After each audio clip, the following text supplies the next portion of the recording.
Hello, আসসালামু আলাইকুম। কেমন আছেন আপনারা সবাই? আশা করব সবাই আল্লাহর রহমতে ভালো আছেন। যে আমাদের ভিডিওগুলো দেখছেন সবাইকে অনেক অনেক ধন্যবাদ। আসলে সত্যি কথা বলতে বাড়ির অবস্থা খুবই খারাপ। ছোট বাচ্চাদের, আপুদের, ভাবিদের, বোনদের যারা আছেন, মাদের আমি একটা কথাই বলবো, ঘর থেকে বেশি বের হবেন না। নিজের যত্ন নেবেন, নিজের খেয়াল রাখবেন। কারণ কি, দেশের পরিস্থিতি সত্যিই খুবই খারাপ। বাংলাদেশের উপর দিয়ে অনেক বড় একটা ঝড় গিয়ে গেছে। তো আমাদের মন খারাপ ছিল, তো ভাবলাম ইউনিক কিছু একটা করা দরকার। তো সেজন্য আমি আম্মুকে রিকোয়েস্ট করলাম আম্মু কেক বানানোর জন্য। আম্মু আমার রিকোয়েস্টটা রাখলেন। খুব সুন্দর একটা ঘরোয়া পদ্ধতিতে একটা সুন্দর একটা কেক বানিয়ে দিল আমাকে। তো আমি আমার ছোট ভাই কেক খেতে খুবই পছন্দ করি। সবসময় আনন্দ থাকার চেষ্টা করবেন। আসলে জীবন কখনো আপনাকে আনন্দ দিয়ে আসবে না, কখনো দুঃখ, কখনো সুখ, এটাই বাস্তবতা। কিন্তু আসলে আমরা সবাই এটা মানতে পারি না।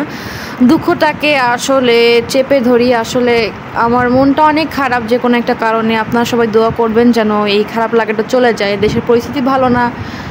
অনেক স্বপ্ন থাকে মানুষের, যেটা কখনো বাস্তবায়ন হয় না।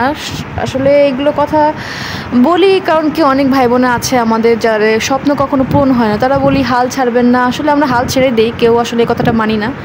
আচ্ছা, যাই হোক, সবাই নিজের খেয়াল রাখবেন। পারলে আমার ইয়ামি কেক বানিয়ে খাবেন। আসলে নিজেকে ভালো রাখার জন্য সবসময় চেষ্টা করবেন। কেকটা খুবই ভালো ছিল এবং আমার খুবই পছন্দের ছিল। আসলে ফুল ভিডিওটা দিতে পারলাম না, কারণ সমস্যা ছিল। আমি আসলে দিব করে করে ভিডিওটা করাই হয়নি।